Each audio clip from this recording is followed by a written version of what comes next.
Bismillahirrahmanirrahim. Assalamualaikum warahmatullahi wabarakatuh. Innal hamdalillah nahmaduhu wa nasta'inuhu wa nastahdi bihi wa nastaghfiruh. Wa na'udzu billahi min shururi anfusina wa min sayyiati a'malina. Man yahdihillahu fala mudilla lahu wa man yudlil fala hadiya lahu. Asyhadu an la ilaha illallah wahdahu la syarika lahu wa asyhadu anna Muhammadan abduhu wa rasuluh.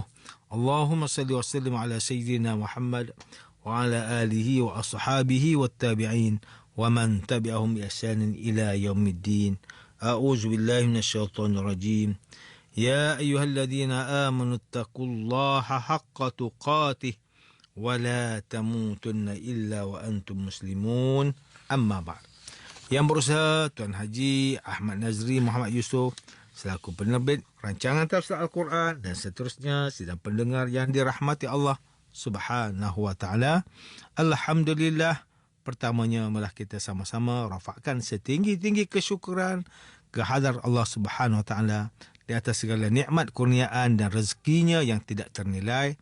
Selawat dan salam ke atas junjungan besar Nabi Muhammad sallallahu alaihi wasallam, ahli keluarga baginda dan para sahabatnya yang tercinta.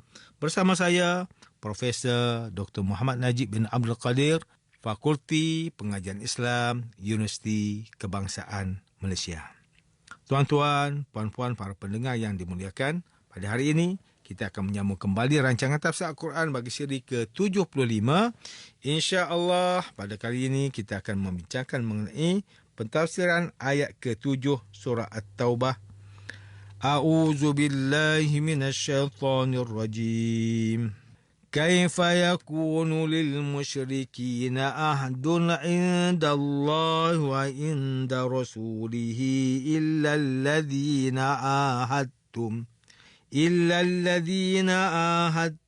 'indal masjidil haram famastaqamu lakum fastaqimu lahum innallaha yuhibbul muttaqin. Bagaimana mungkin ada perjanjian damai daripada Allah dan Rasulnya dengan orang musyrikin, kecuali dengan orang yang kamu telah mengadakan perjanjian dengan mereka berdekatan Masjidil Haram, iaitu Hudaibiyah. Selagi mana mereka berlaku jujur terhadap kamu, maka hendaklah kamu berlaku jujur pula terhadap mereka. Sesungguhnya Allah menyukai orang yang bertakwa. Sidang pendengar yang dirahmati Allah, Profesor Dr. Muhammad Quraish Shihab melalui kitabnya Tafsir Al-Misbah menyatakan pada ayat kaifa yakunu lil musyrikin ahadun indallah wa inda rasulih merupakan suatu penetapan prinsip dasar terhadap orang beriman supaya tidak mengikat apa-apa perjanjian dengan kaum kafir musyrikin. Bahkan tidak wajar mengadakan perjanjian dengan mereka kerana mereka tidak beriman kepada Allah Subhanahu wa taala dan tidak beriman dengan risalah yang dibawa oleh Nabi Muhammad sallallahu alaihi wasallam. Muhammad Izzat Darwazah menulis dalam kitabnya At-Tafsir Al-Hadis bahawa Islam menuntut perdamaian dan tiada had batasan mengenainya. Lebih-lebih lagi apabila pihak musuh menawarkan jalan perdamaian, maka Islam menyambut dan menerimanya dengan baik. Menurut beliau, ayat ini memberi peluang untuk menjalin perdamaian dengan mana-mana pihak. Profesor Dr. Muhammad Quraish Shihab juga bersetuju dengan pandangan yang dikemukakan oleh Izzat Darwazah bahawa ciri-ciri Islam itu bukan sahaja mendambakan perdamaian, tetapi melihat juga kepada alasan yang dikemukakan oleh ayat ke-7 surah At-Taubah, iaitu orang kafir musyrikin Mekah mesti diperangi dan tiada keperluan untuk menjalinkan perjanjian damai dengan mereka. Kemudian perkataan istaqamu diambil daripada perkataan qawama, di mana ia menggambarkan kesungguhan dalam melaksanakan sesuatu pekerjaan, ataupun dalam erti kata lain ialah konsisten. Ketika ayat ini diturunkan, terdapat beberapa satu kabilah Arab yang dikecualikan kerana mereka tidak memusuhi kaum muslimin. Antaranya ialah Bani Dhamrah, Bani Juzaimah dan Bani Bakar daripada kabilah Kinanah. Manakala Hamka melalui kitabnya Tafsir Al-Azhar ketika mentafsirkan ayat ke-7 surah At-Taubah ini menjelaskan bahawa perkataan kaifa merupakan suatu pertanyaan, iaitu bagaimanakah orang kafir musyrikin itu mengenal erti kesetiaan kepada janji. Ini merupakan suatu peringatan kepada Nabi Muhammad sallallahu alaihi wasallam dan kaum muslimin. Walaupun mereka bersikap baik kepada kaum muslimin seperti meminta perlindungan daripada orang Islam, namun pada asasnya mereka tidaklah menghargai erti perjanjian, terutamanya apabila mereka merasa kuat. Oleh kerana itulah mereka memungkiri janji. Hamka menyatakan bahawa maka janganlah kamu merasa hairan kerana itulah diri mereka yang sebenar, iaitu tidak mempunyai sikap tanggungjawab.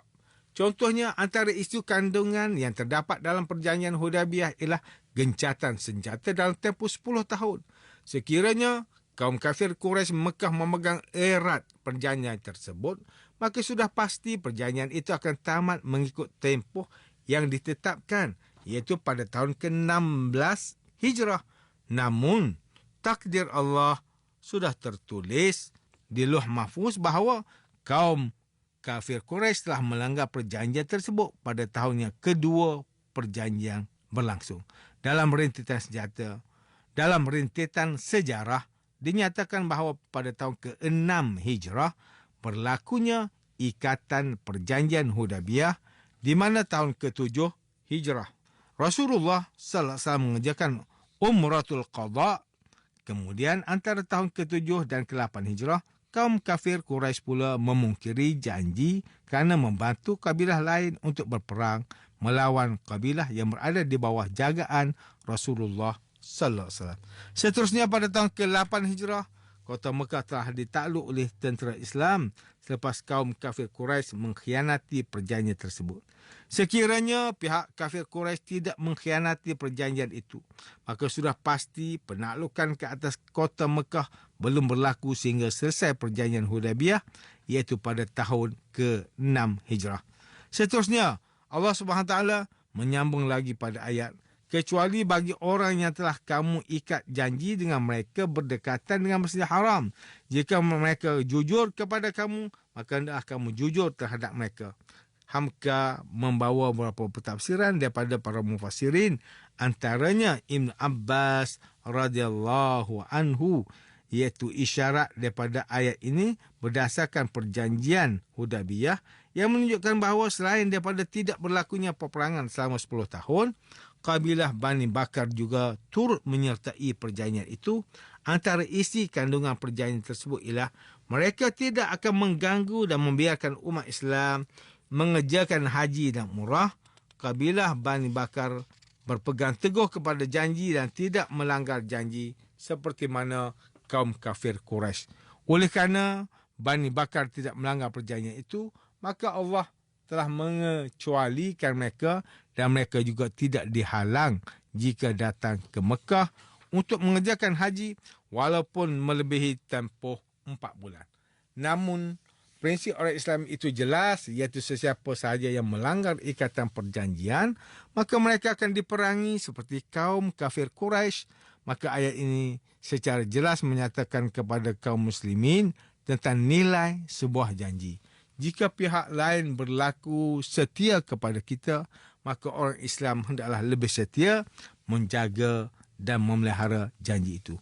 Seterusnya pada ayat yang lain, sesungguhnya Allah Ta'ala amat suka kepada orang yang bertakwa.